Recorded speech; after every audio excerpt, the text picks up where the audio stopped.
Scottish engineer Ryan Fitzpatrick has taken to playing his bagpipes on a beach in Norfolk so he doesn't disturb his neighbours. Councils can order people who are causing a noise nuisance to stop if neighbours do dare to complain. They also do have the power to issue fines of up to £5,000 if the din persists. But do you think there should simply be an outright ban on playing musical instruments at home? Let's chat to our bagpipe player, Ryan, right now. Hello, Ryan. Good afternoon. Hello. So what made you decide to take your bagpipes to the beach rather than just playing in the comfort of your living room or your bedroom? Well, I'd go for the garden, except my garden goes out onto about 30 other houses. And, well, you don't know if someone's doing night shift or has got a new baby. Better not take the risk. OK, I mean, let's just have a listen so that we realise what we're talking about. This is you recorded playing a little bit earlier.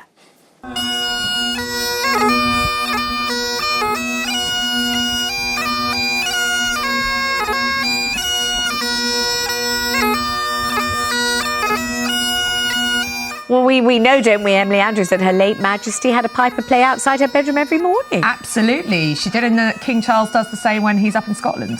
And so, in other words, some people think that is the most wonderful and fantastic noise. I mean, I really enjoy it, but I don't know if anyone saw Sam's reaction next to me. I mean, Ryan, I think you're fantastic and great bagpipe player. I think so too, Ryan. Yeah, so Marvyn and I, Team Ryan and Team Bagpipe. Sam, absolument no. No. And what would you do if he lived next door and didn't go to the beach that day, decided to play from home? I'd be chasing him down the street to the beach to make sure he did. And thank goodness he's so considerate and polite. He's a very nice thinking gentleman. about other people. Ryan, well done, Ryan. Has anyone ever complained about the noise that emanates from your bagpipes?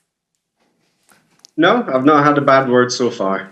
Well, I thought it was lovely. I'm with Emily and Marvyn. It's only Sam who is just somehow lacks the musical sensitivity to appreciate the beauty of your playing. Thank you, Ryan, so much for joining us. Let's talk to Stevie in Nottinghamshire. Stevie, you're a drummer. Hello, good afternoon. Yes, you look radiant, Vanessa. Thank you. And so do the panel today. Thanks, Stevie. I'm a drummer, nice. Thanks. and I am the quintessential noisy neighbour, apparently. Have you thought of carting your drums off to the nearest beach? I mean, it's not convenient. They're not very portable, are they? So how do you and when do you practice your drumming at home? So, I work away from home Monday to Thursday stroke Friday. I'm a lorry driver. Right. And when I come home, I like to unwind and bash some tunes out on the drums. But I do it with my neighbours in mind. So if they're at work, that's when I tend to go on. If they're at home, I tend to not go on late at night. I stopped doing that. I got a knock on the wall one night saying, can we have a little respect? And I said, I absolutely love erasure. Apparently that's not what they were getting at. No, they're trying to sleep, Stevie. They're trying to sleep. It's me. But you had a nightmare neighbour, Sam, didn't you, that was plaguing you? Oh, yeah. Well, I mean, they would say I'm a nightmare neighbour because I complained about it. But, you know, a young lad playing drums and I'm sure prodigiously talented to his parents. But to me, a living hell, like a saucepan on my head with a bang, bang, bang. So I did complain and I don't really think they'd like me for it still. Really? So, Stevie, at least you've got a great sense of humour and a great deal of charm. I just can't tell whether you're a gifted drummer or not, whether you're a boon to the neighbourhood or it's absolutely hellish, but at least your neighbours haven't complained to the council. Thank you so much for calling. Let's go to Brenda in Leicestershire. How would you feel, Brenda, if Stevie was just bashing out his drums right next to you? I've had 22 years of it. And only in the past 9 months I'm listening to peace, but I still walk the streets in fear of coming home, whatever. So what have you had? 22 years of what, Brenda? What have you been listening to? Noise. And believe you me, there have been no help. There's no help from Environment Council, MPs. I even made a mediation programme for TV. They didn't turn up. Oh, God. Doctors have had 7 letters.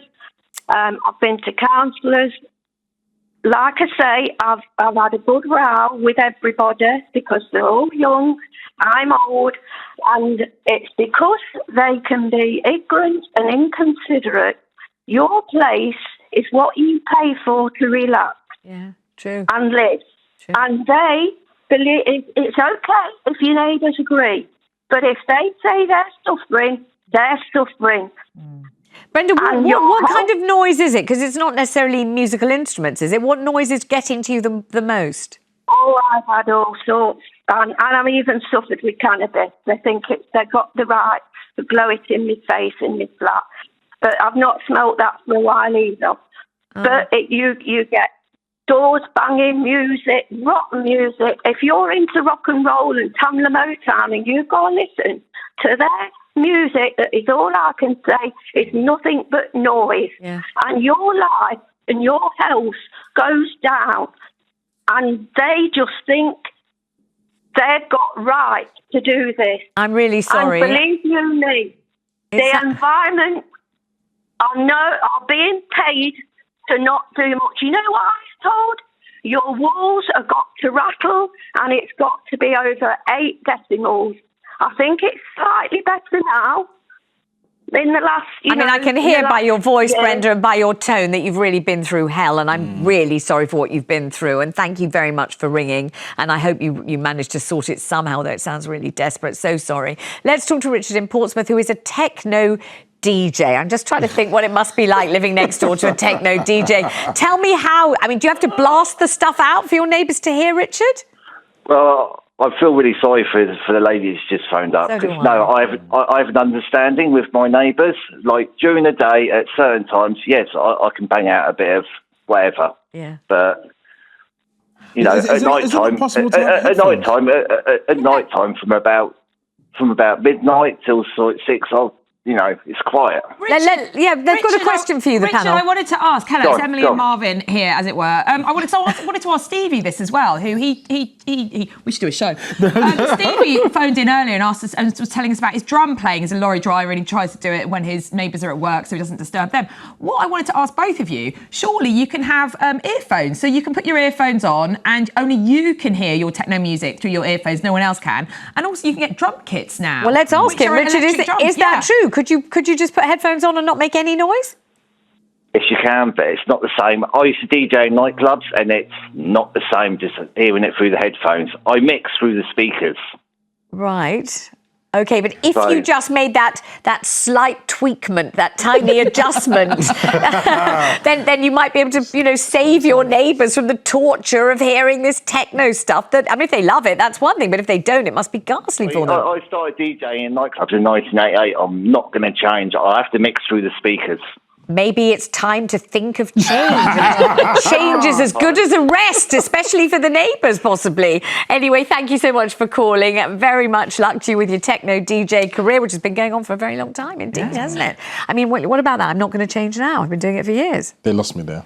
Richard, if you're still watching, I hope you are. Please do put some headphones on, because I think that we all have to change, right? We all have to change, and technological advances go through. I hear what he says about mixing through speakers. I have to say thank you to you all now so much. Thanks to Sam, thanks to Emily, Marvyn, and to Ryan.